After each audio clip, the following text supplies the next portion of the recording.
So just to add real quickly, I may end up doing the FM tuner boards, but I started thinking about it, and the FM tuner on this works perfectly fine. So I think I'm going to skip the FM boards. There's one on top here, and then there's one directly underneath it. But, you know, I don't like to mess with FM if it's working. And this one seems to be aligned perfectly fine. Seems to work. There's a spider on it. Dead spider. So I think I'm going to skip those as well for now.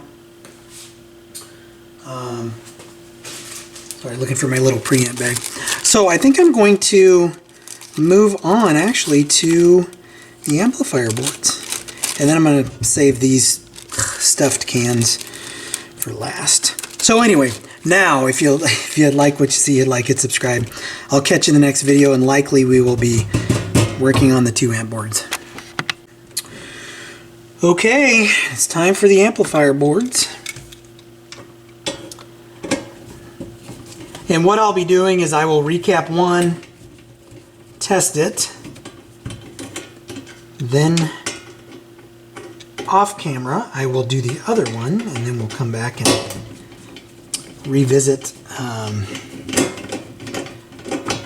with any commentary, problems, issues that popped up.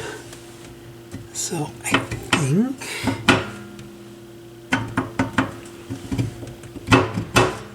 alright, let's see. There may be some screws underneath here holding that in. Unplugged. You know, I don't know.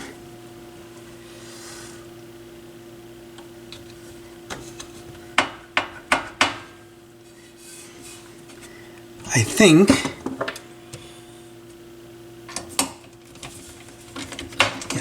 one screw underneath. So 2 screws on top, oops, 1 underneath for the protective cover that goes over the amp boards. Whoa. Alright, so let's take a look at these boards. Here we go.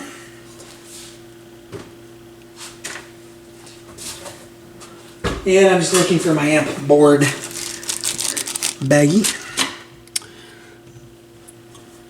So, you know what was actually easier on these, I found? Instead of coming in and unscrewing both of the screws from the side, you can actually unscrew the little bracket for one. Right, so there's a bracket that holds that in place. And pop it out like this. So it stays on the bracket. So instead of removing potentially two screws here, you can just remove that one. Now, one thing I did not mention that I noticed on this preamp board was this was all corroded. So what I did with these two, and I'm going to do with this, is I'm just going to hit it with a little bit of contact cleaner and then a brush and just kind of clean that off a little bit. Just kind of knock off any oxidation, corrosion, and then I've been trying to remember to remove all this dust. And I'm not going crazy on this, but I'm going to get rid of some of it. Again, this is mine, so I don't really care about the dust. This sits in a cabinet, so you can't see all that stuff. And what I'm going to do here is, again, I'm going to do caps for sure. And then we'll talk about transistors. So I'm going to go through the bag, figure out what caps I need to pull, replace those capacitors, or pull them out, test them, replace them, do one board, make sure it's working, then do the other. Again, labor's pretty easy on this. I may do the transistors since there are so few on these boards, but we'll just kind of see where we get. So let me move this out of the way, and we'll start with the caps. Right? And again, I always reserve the right to change my mind. I don't know exactly what I'm going to do on this board, but I will follow up with exactly what I did.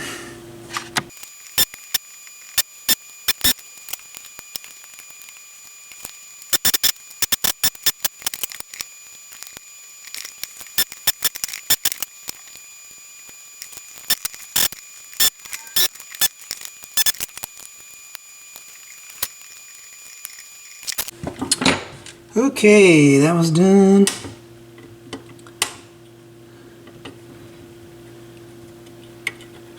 Trim these leads.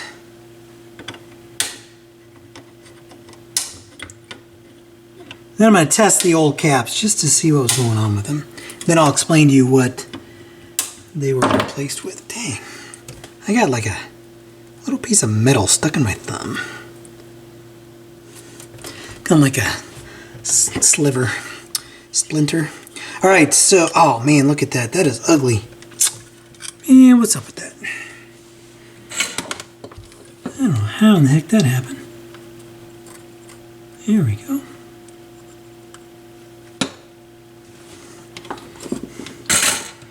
Don't ask me how that occurred. Okay. So, board is done. And we're going to test those caps. See what's going on with them. And I'll kind of explain to you where these were on the board just so you know. Alright, so first one, this is non-polarized, and that's crooked as hell too. Jeez. He's moved.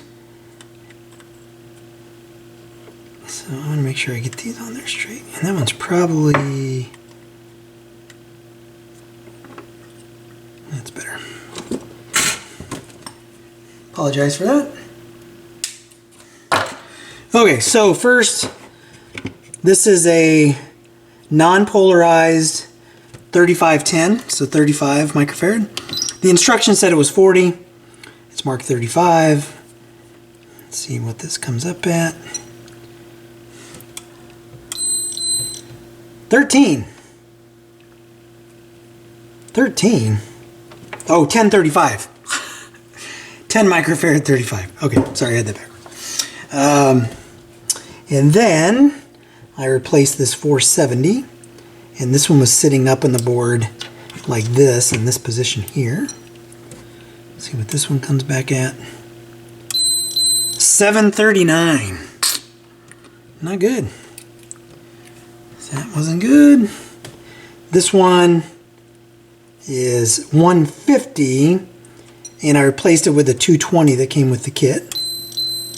181, so that's more than 10% off. And then this little 2.2. Where I put that film cap.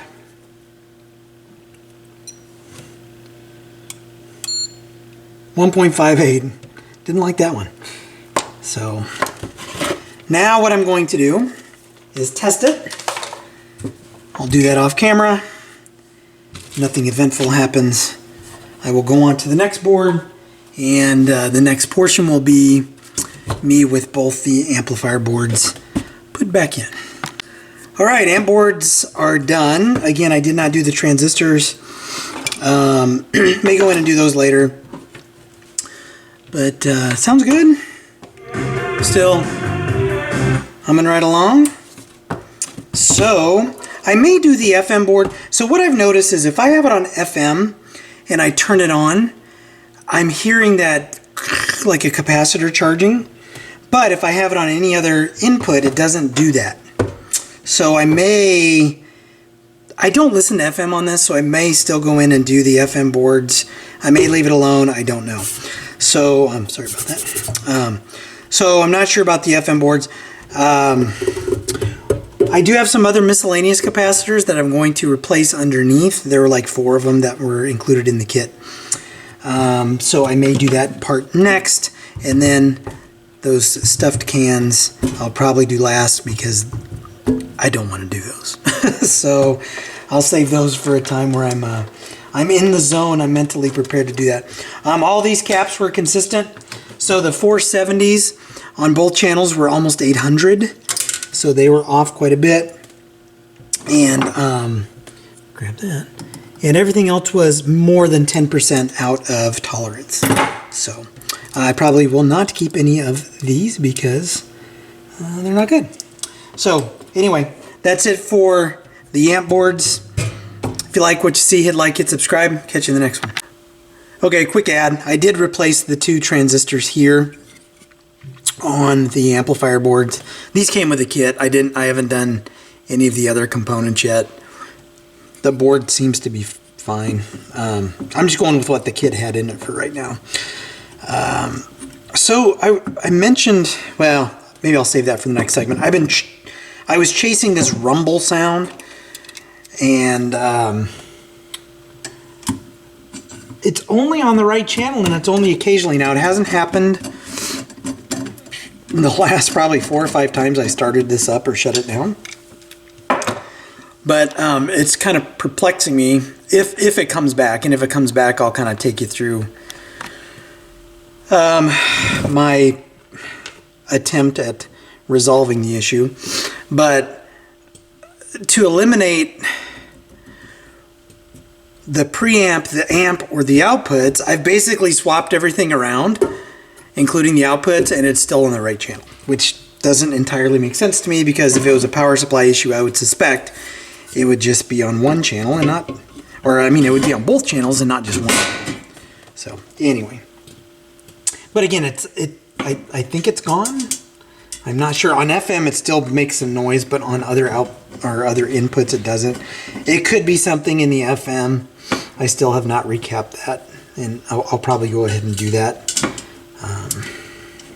So anyway, I just wanted to add that I did replace those 2 transistors. Those are KSA 992s, HFE matched, and they came with the kit like that. So anyway, now, if you like what you see, hit like, hit subscribe. I'll catch you in the next one.